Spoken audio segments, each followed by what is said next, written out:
ការត្រួតពិនិត្យលក្ខណៈបច្ចេកទេសយានយន្តហៅកាត់ជាកាលពីដើមឡើយក្នុងអំឡុងចន្លោះឆ្នាំ1990ដល់ឆ្នាំ1999គឺពុំមានការបង្កើតជាមណ្ឌលជាតិនៅឡើយទេប៉ុន្តែការងារនេះត្រូវបានអនុវត្តដោយមន្ត្រីជំនាញរបស់ក្រសួងតាមរយៈការពិនិត្យដោយផ្នែកផ្ទាល់តែប៉ុណ្ណោះក្នុងរយៈពេលប្រមាណឆ្នាំនេះពលគឺចាប់តាំងពីឆ្នាំ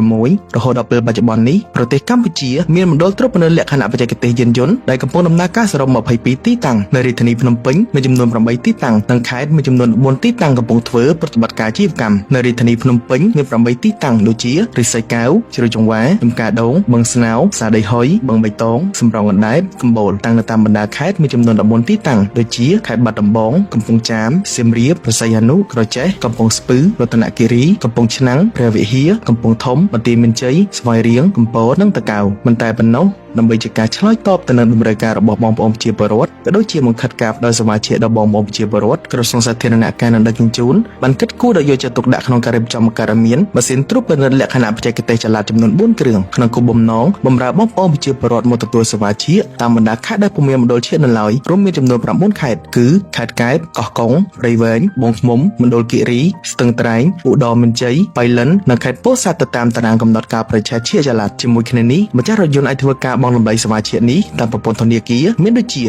លីហូវេលុយ Wing ធនាគារជីបម៉ុង ABA Acilida ធនាគារកម្ពុជាសាធារណៈធនាគារវឌ្ឍនៈធនាគារស្ថាបនាធនាគារ Print ធនាគារកាណាឌីយ៉ាធនាគារហាត់ថាធនាគារភ្នំពេញពាណិជ្ជក្រុមហ៊ុន Phaipe និងគ្រឹះស្ថានមីក្រូហិរញ្ញវត្ថុប្រសាដែលជាដៃគូរបស់ក្រសួងសូមបងប្អូនប្រជាពលរដ្ឋដែលជាម្ចាស់រថយន្តមកទទួលសេវាផ្លូវការរបស់ក្រសួងដោយផ្ទាល់លើក្រុមមណ្ឌលជាតិឬម៉ាស៊ីនជាចល័តដែលមានទីតាំងនៅជិតបំផុតឬឲ្យដាក់ពាក្យស្នើសុំតាមប្រព័ន្ធអនឡាញដែលមានអាស័យដ្ឋានគេហទំព័រ taxinspection.mpwt.gov.kh ដើម្បីចូលរួមហើយជាពិសេសបងប្អូនប្រជាពលរដ្ឋចូលរថយន្តមកជួបមន្ត្រីជាផ្ទាល់ជាវៀងពឹងពាក់តាមអ្នករត់ការហើយធ្វើឲ្យមានការខាតបង់ក្រៅផ្លូវការដែលបានកំណត់ដោយក្រសួងសាធារណការនិងដឹកជញ្ជូនសូមបញ្ជាក់ថាក្រុមមណ្ឌលជាតិទាំងអស់គឺបានផ្ដល់អាទិភាពចម្បងដល់បងប្អូនប្រជាពលរដ្ឋជាម្ចាស់រថយន្តដែលបានដាក់ពាក្យស្នើសុំណាត់តាមប្រព័ន្ធអនឡាញនេះគឺមានច្រកពិសេសមួយសម្រាប់យករថយន្តចូលជាឲ្យតម្លៃពីបងប្អូនដែលមិនបានធ្វើការស្នើសុំណាត់ការនេះគឺដើម្បីជាសម្រួលដល់ការផ្ដល់សេវាសាធារណៈប្រកបដោយតម្លាភាពប្រសិទ្ធភាពនិងគណនេយ្យភាពដែលបាននឹងកំពុងដើរតួនាទីយ៉ាងសំខាន់ក្នុងការធ្វើកំណែទម្រង់និងអភិវឌ្ឍសេដ្ឋកិច្ចសង្គមសូមបងប្អូនប្រជាពលរដ្ឋយករថយន្តមកត្រួតពិនិត្យលក្ខណៈបច្ចេកទេសឲ្យបានទៀងទាត់តាមការកំណត់ជៀសវាងការពិនិត្យដោយសារហួសសុពលភាពក៏ដូចជាធានានូវសុវត្ថិភាពយានយន្តរបស់លោកអ្នក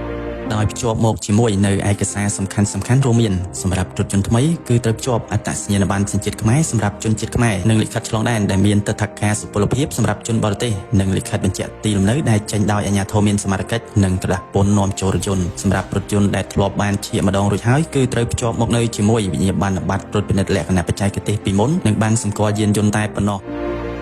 ក្រសួងសាធារណការនិងដឹកជញ្ជូនក៏មានលេខទំនាក់ទំនង hotline លេខ1275សម្រាប់ព័ត៌មានលម្អិតបងប្អូនប្រជាពលរដ្ឋអាចធ្វើការទំនាក់ទំនងតាមលេខខាងលើនេះបានសូមអរគុណ